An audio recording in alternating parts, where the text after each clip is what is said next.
Tila hindi na kompleto ang Halloween ng ilang follower at fans ni Andrea Brillantes. Wala kasing hinandang pasabog ang young actress para sa taong ito.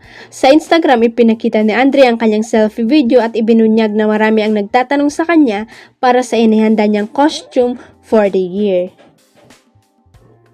Ilan lamang sa mga natanggap niyang mensahe ay anong pasabog mo this year? See you sa Halloween party. Excited na ako sa costume mo.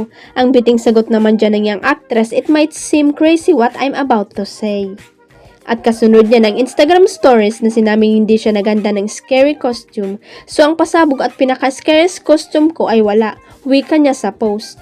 Sambit pa ni Andrea, literal na igoghost ko kayo. Wala akong pasabog this year. Out of the country ako right now. Smiling face with heart emoji. Paliwanag niya.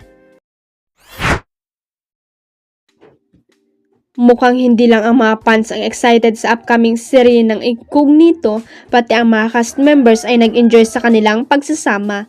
Kitang-kita ang appreciation ni Richard Gutierrez para sa kanyang co-star na si Daniel Padilla, na ayon sa kanya ay napakasarap katrabaho.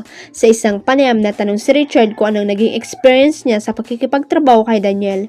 All smile siya habang sinasagot ang tanong at ramdam ang genuine na kasiyahan sa kanyang sagot. It's great working with Daniel, excited siyang mag-action and welcome namin siya sa action. Masarap siyang katrabaho as usual. We get along and masaya ang set. Ani Richard. Bukod sa pagiging enjoyable, ni-reveal din ni Richard ng Incognito ay next level pagdating sa action. Ipinangako niya na mas intense at puno ng level up scenes ang serye kumpara sa kanyang nakaraang proyekto na Ironheart. Mukhang mapapasabak ang mga manonood sa mga makapigil ng eksena at matitinding bakbakan.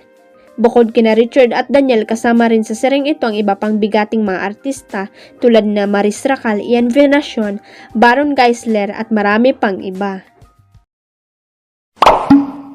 Huwag kalimutang i-click ang subscribe button at i-ring ang notification bell para sa latest at legit chika updates.